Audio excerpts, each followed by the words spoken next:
Em 2003, o Brasil parecia à beira de um abismo. Inflação corroendo o salário, dívida pública sufocando o tesouro, o dólar batendo em R$ 3,50 e o mercado apostando que o novo presidente ia quebrar o país em questão de meses. 7 anos depois, em 2010, esse mesmo Brasil aparecia nas manchetes do mundo inteiro como a sexta maior economia do planeta, ultrapassando países ricos e nações europeias centenárias. A pobreza tinha despencado, o desemprego tinha derretido e milhões de pessoas subiram de classe social. A pergunta que vale R$ 1 trilhão é simples. Como é que um país sai do ponto A, o quase colapso, para o ponto B, o quase milagre, em menos de uma década? E mais importante, quem realmente puxou esse gatilho? Antes de você formar qualquer opinião, faça um combinado comigo. Aqui não tem torcida, não tem camisa vermelha nem camisa verde e amarela. Tem planilha, tem relatório do Fundo Monetário Internacional, tem dado do IBGE e do Banco Mundial. Eu não vim defender ninguém, eu vim abrir o cofre, virar cada número do avesso e mostrar exatamente para onde foi o dinheiro. Se você tem maturidade para encarar os fatos frios, mesmo quando eles contrariam o que você já acredita, então respira fundo, porque essa investigação vai doer nos dois lados. Vamos abrir o balanço do país no dia em que o novo governo assumiu, 1º de janeiro de 2003, e os números não mentem. O produto interno bruto brasileiro era de R$ 1 trilhão e 480 bilhões de reais, com uma média de crescimento de apenas 2,4% ao ano na década anterior. O PIB per capita, corrigido pela variação do dólar, estava em 8.292 dólares por habitante. A inflação, aquele imposto invisível que come o seu pão, rodava a 12,5% ao ano. A dívida pública era um monstro que representava 75% de tudo o que o país produzia. O dólar valia R$ 3,50. A taxa de desemprego castigava 11,7% da força de trabalho, ou seja, mais de 1 em cada 10 brasileiros que queriam trabalhar não conseguiam. A carga tributária mordia 32,13% do PIB. E o número mais duro de todos, 26,7% da população, mais de 1/4 do país, vivia em condições de pobreza. Guarde bem essa fotografia, porque é a partir dela que a mágica supostamente acontece. Agora, avança 8 anos no relógio. Fim de 2010, encerramento do segundo mandato. A mesma planilha, os mesmos indicadores e um Brasil praticamente irreconhecível. O PIB saltou de 1 trilhão e 480 bilhões para 3 trilhões e 880 bilhões de reais, mais que dobrou, com a média de crescimento subindo para 4% ao ano. O PIB per capita corrigido pelo dólar pulou de 8 mil para quase 20 mil dólares por habitante. A inflação, que era de 12,5%, desabou para perto de 6%. A dívida pública, aquele monstro de 75%, encolheu para 62% do PIB. O dólar, que valia R$ 3,50, despencou para R$ 1,65. O desemprego, que era de quase 12%, derreteu para 6,7%. E a pobreza, que atingia 26,7% da população, caiu para 13,5%. Ou seja, a pobreza caiu praticamente pela metade. Olhando essa segunda foto, qualquer um assinaria embaixo. Foi um milagre econômico. Praticamente todos os indicadores melhoraram ao mesmo tempo. E é exatamente aqui que o investigador precisa desconfiar. Quando tudo dá certo ao mesmo tempo, raramente é mérito de uma pessoa só, porque tem um detalhe que ninguém coloca no palco na hora de contar essa história. Esse milagre não aconteceu só no Brasil. Segure essa informação, porque ela muda tudo. Dados do próprio Fundo Monetário Internacional mostram que a pobreza não caiu apenas por aqui. Ela despencou de 27% para 12% em toda a América Latina no mesmo período. Não foi o Brasil isolado brilhando no escuro.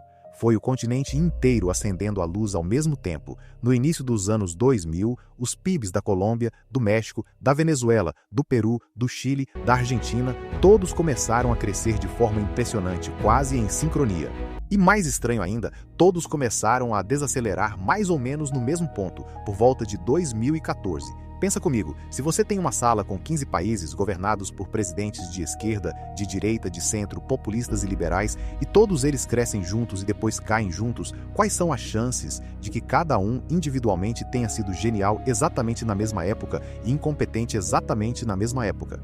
Essa coincidência é grande demais para ser coincidência, e é dela que nascem duas hipóteses que vão guiar toda essa investigação. Hipótese número 1. Cada governo de cada país foi, por conta própria, competente o bastante para gerar esse crescimento espetacular, e além disso, por um capricho do destino, cada um deles perdeu a competência exatamente no mesmo ano do vizinho, para que todos despencassem juntos. Colocada assim, na frieza da lógica, essa hipótese é quase ridícula. ela exige uma coincidência do tamanho de um continente. Hipótese número 2. Esse crescimento não teve praticamente nada a ver com quem estava sentado na cadeira de presidente em cada país, e sim com um fator externo, comum a todos eles, que subiu e desceu na mesma janela de tempo. Se a Colômbia, com um governo de direita, e a Venezuela bolivariana, no extremo oposto do espectro político, cresceram lado a lado e caíram lado a lado, a variável decisiva, claramente, não era a ideologia de nenhum deles, era outra coisa pairando por cima de todos. Um investigador honesto não escolhe a hipótese que agrada a sua torcida. Ele escolhe a que explica mais fatos com menos suposições mágicas. E por essa régua, a hipótese 2 vence de lavada. Então a próxima pergunta se torna óbvia. Que fator gigantesco é esse capaz de levantar um continente inteiro de uma vez só? A resposta atende por um nome técnico e frio, o superciclo das commodities. Entre 2001 e 2014, o mundo assistiu a uma explosão sem precedentes na demanda por matérias-primas puxada por 2 gigantes que acordaram ao mesmo tempo, a China e a Índia. Estamos falando das 2 maiores populações do planeta, somando quase 3 bilhões de pessoas entrando de vez no jogo da industrialização.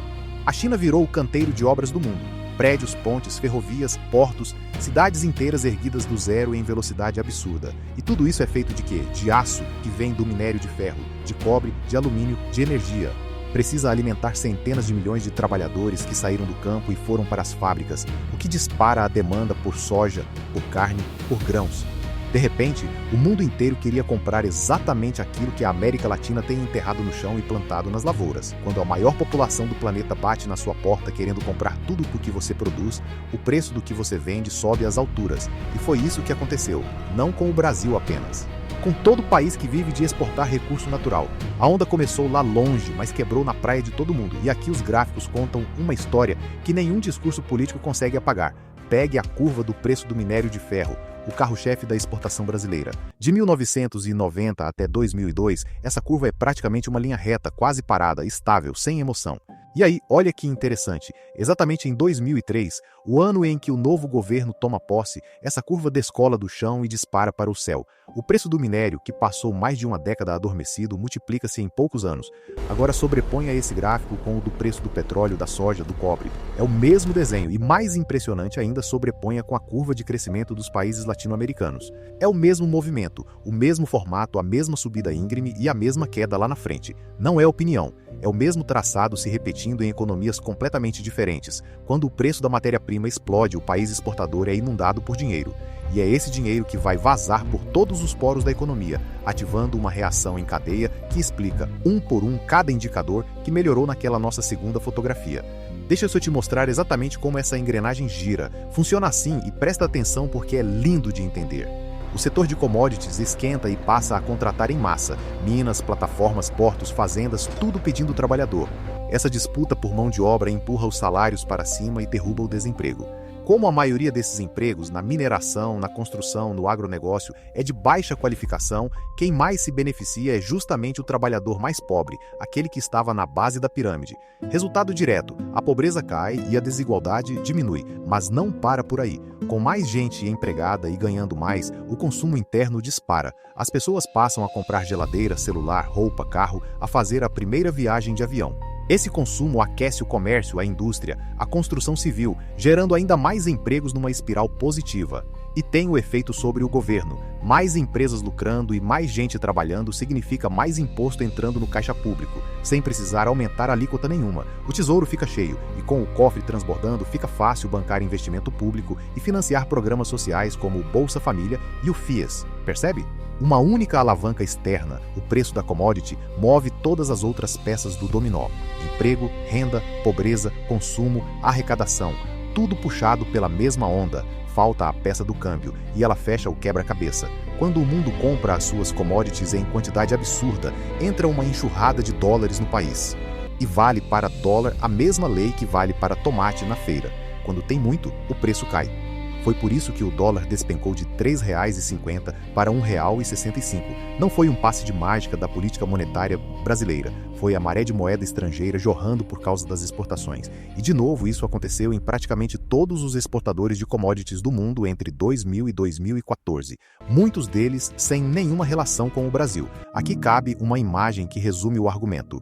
Imagine uma pessoa se afogando no mar, prestes a ir para o fundo. De repente vem uma onda enorme e joga essa pessoa de volta para a areia, sã e salva. Faz sentido você sair aplaudindo o salva-vidas que estava na praia tomando sol e não fez absolutamente nada? Foi a onda que salvou. Nessa metáfora, a onda é o superciclo das commodities. E o Brasil, como o continente todo, foi cuspido de volta para a praia por uma força da natureza econômica que nasceu do outro lado do mundo. Até aqui a tese é demolidora. Foi sorte, não mérito, mas seria intelectualmente desonesto encerrar a investigação aqui, e é exatamente onde a maioria dos vídeos de torcida para, porque tem um contra-argumento sólido esperando na esquina e um bom investigador precisa encará-lo de frente. Dizer que o crescimento veio da onda das commodities não responde à pergunta mais importante. O governo dentro dessa onda foi bom ou ruim? Uma coisa não anula a outra. O país pode ter sido salvo por um evento externo e, ao mesmo tempo, ter tido um governo competente que soube surfar bem essa onda, ou um governo incompetente que a desperdiçou. E há dados que jogam a favor da competência. A educação e o combate à pobreza estiveram no centro do discurso e do orçamento. O orçamento do Ministério da Educação foi triplicado. O ProUni, o Programa Universidade para Todos, colocou quase 600 mil jovens de baixa renda dentro de faculdades pagas. O número de instituições federais de ensino técnico saiu de 114 em 2002 para mais de 200 ao fim do segundo mandato. O Índice de Desenvolvimento Humano do Brasil subiu de 0,65 para 0,75. Isso não é vento de commodity, isso é caneta, decisão, política pública deliberada. E o defensor do governo tem toda a razão em colocar esses números na mesa. E tem muito mais nessa mesa. As matrículas nas universidades federais cresceram 90,1%, uma média de 11% ao ano, um ritmo de expansão que o ensino superior público brasileiro nunca tinha visto. A taxa de analfabetismo chegou a 9,6%, uma das menores da história do país. Pela primeira vez, o investimento em educação ultrapassou 4,5% do PIB. Foram abertos milhões de vagas, somando universidades públicas e privadas, construídas mais de 400 escolas técnicas espalhadas pelo território, erguidas milhares de creches nos bairros mais pobres. No mercado de trabalho, o governo contabilizou algo em torno de 14 milhões de empregos formais criados, um número que supera a soma de vários governos anteriores juntos. E, no coração da política social, o Bolsa Família, um programa de custo relativamente baixo perto do orçamento total, que colocou comida no prato de milhões de famílias e é apontado por organismos internacionais como um dos mais eficientes do mundo no combate à fome. Diante desse arsenal, o defensor cruza os braços e pergunta: como é que você olha para tudo isso e acredita 100% a um preço de minério lá na China? Tem gente demais que saiu da miséria para isso ser só sorte. E é uma pergunta legítima. A questão é: como medir isso sem cair na torcida? E aqui está o pulo do gato de toda essa investigação, o método que separa o dado da paixão. Como você avalia de forma justa se um governo foi bom ou ruim? A tentação é comparar com o governo anterior ou com o seguinte: ficou melhor que no FHC, logo foi ótimo. Ficou melhor que na Dilma, logo foi ótimo. Mas essa comparação é uma armadilha e já entendemos por quê. O governo analisado pegou o superciclo das commodities inteirinho do começo ao fim. O governo anterior viveu num mundo de matéria-prima barata e crises internacionais em série. O governo seguinte pegou justamente a ressaca, a queda dos preços, a partir de 2014. Comparar quem surfou a maior onda da história com quem pegou mar chapado é trapaça estatística. Seria como elogiar um agricultor pela safra recorde, no ano em que choveu na medida certa, ignorando que o vizinho, com a mesma chuva, colheu ainda mais. Então, o único jeito honesto de avaliar é este: comparar o Brasil naquele exato período com outros países que viveram exatamente a mesma onda no mesmo momento. Se todos receberam a mesma maré de dólares, quem soube nadar melhor? Quem transformou mais sorte em resultado? É essa a régua limpa. E quando a gente aplica ela, a história começa a virar de novo. Vamos começar pela métrica mais direta de todas, o PIB per capita, que mede, na média, o quanto cada habitante produz e, grosso modo, o quanto enriquece.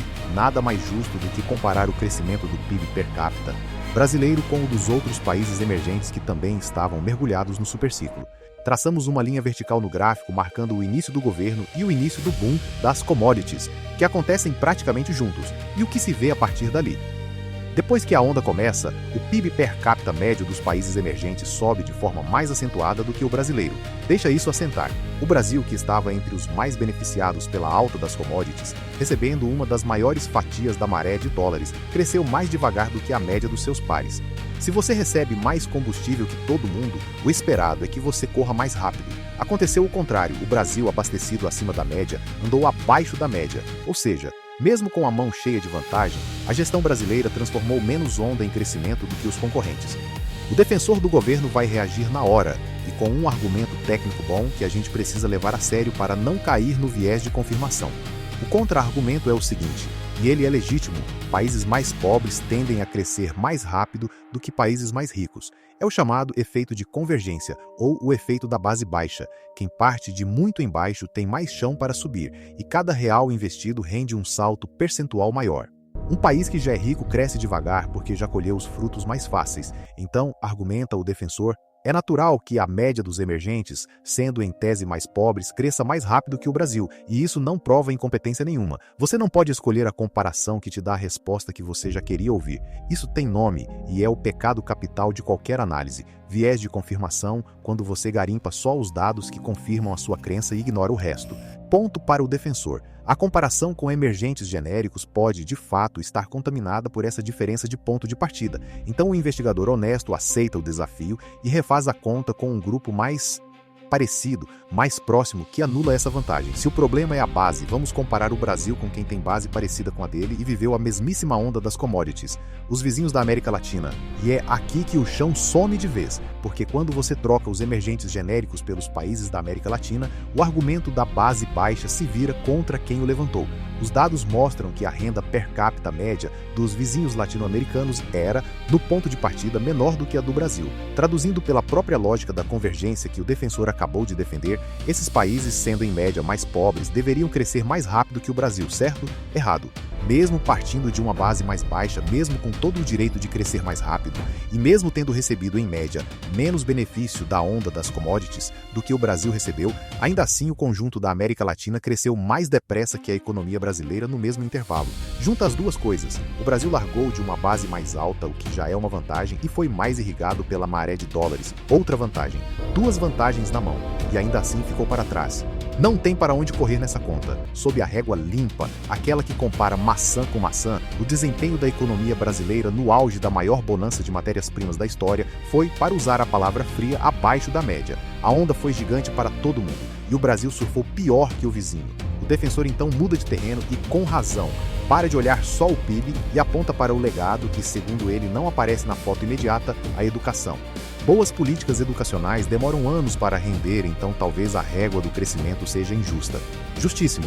Vamos medir a educação, então, mas com o mesmo método honesto, comparando com países parecidos no mesmo período. E o resultado é desconfortável. Primeiro, o analfabetismo. É verdade que ele caiu para 9,6%. Mas o analfabetismo vinha caindo com força no Brasil e no mundo inteiro desde os anos 40, muito antes daquele governo, seguindo uma tendência que já existia. Segundo, a escolaridade. O aumento do nível de escolaridade dos jovens acima de 15 anos, comparado a países parecidos no mesmo período, ficou abaixo da média. O aumento da escolaridade dos jovens entre 20 e 24 anos, também abaixo da média. Agora vem o soco. A evolução dos gastos com educação, comparada a esses mesmos países, ficou muito acima da média. Junta as duas pontas, o governo gastou com educação muito mais do que os vizinhos e colheu resultados educacionais abaixo dos vizinhos. Gastou mais e entregou menos. E no segundo mandato, o indicador de capital humano, que mede a qualificação real da força de trabalho, evoluiu pior que a média. Mais dinheiro na entrada, menos resultado na saída. E o mesmo padrão se repete nos outros pilares do tão citado legado. O emprego? Sim, foram criados milhões de vagas formais, mas já vimos de onde vieram, da onda de commodities que contratava mão de obra em massa em toda a região. Não é um feito exclusivo, é a assinatura do superciclo aparecendo na carteira de trabalho. A pobreza? Caiu e caiu muito, e isso é real e importante. Mas, quando você compara a queda da pobreza brasileira com a queda da pobreza nos países vizinhos que viveram a mesma bonança, o Brasil de novo aparece abaixo da média. A pobreza poderia ter caído ainda mais rápido, ainda mais fundo, se a gestão tivesse sido apenas mediana em relação aos pares. Ou seja, mesmo no que é apontado como o maior legado social do período, o combate à pobreza, o desempenho relativo ficou aquém do que os vizinhos entregaram com a mesma maré a favor. Repare no padrão que se forma quando você alinha tudo. Crescimento abaixo da média, educação abaixo da média apesar do gasto acima da média, capital humano abaixo da média, redução de pobreza abaixo da média. Não é um dado isolado que se pode descartar, é a mesma direção apontando em métrica após métrica. E um padrão consistente é muito mais difícil de ignorar do que um número solto. Então a conclusão da investigação começa a se desenhar, e ela é mais sóbria do que qualquer torcida gostaria. Praticamente tudo polo que melhorou no Brasil naquele período melhorou pelo mesmo motivo que ergueu o continente inteiro, a onda das commodities. Com um detalhe amargo, o desempenho brasileiro na média das métricas comparáveis foi um pouco pior que o dos vizinhos que pegaram a mesma onda. É como se o país tivesse ganhado na loteria junto com todos os outros da rua, mas gastado o prêmio com menos juízo que a vizinhança. Agora, é preciso honestidade também na direção contrária, senão a gente cai no mesmo viés que critica. Esses dados provam que o desempenho foi abaixo da média, mas não provam de forma matematicamente fechada que a culpa foi 100% das decisões do governo. Correlação não é a mesma coisa que causa. Pode haver outros fatores. O que os números provam, sem sombra de dúvida, é que a narrativa do milagre, operado por um gênio solitário, não se sustenta. O milagre foi um fenômeno regional, de commodity, e o Brasil, dentro dele, ficou na lanterna do pelotão. Mas ainda falta a parte mais delicada dessa contabilidade, o que foi feito com o dinheiro da bonança enquanto ela durou, porque toda festa financiada por sorte tem uma conta que chega depois. E é aqui que a régua fiscal entra com força. Há uma ironia histórica na base de tudo.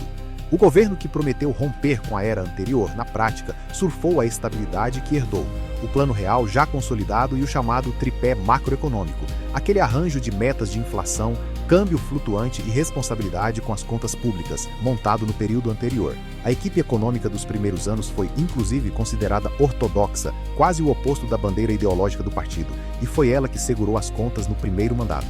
Só que aí o cofre começou a transbordar com o dinheiro das commodities, e é sempre nesse ponto que mora o perigo. Dinheiro fácil entrando em avalanche tende a afrouxar a disciplina de qualquer gestor.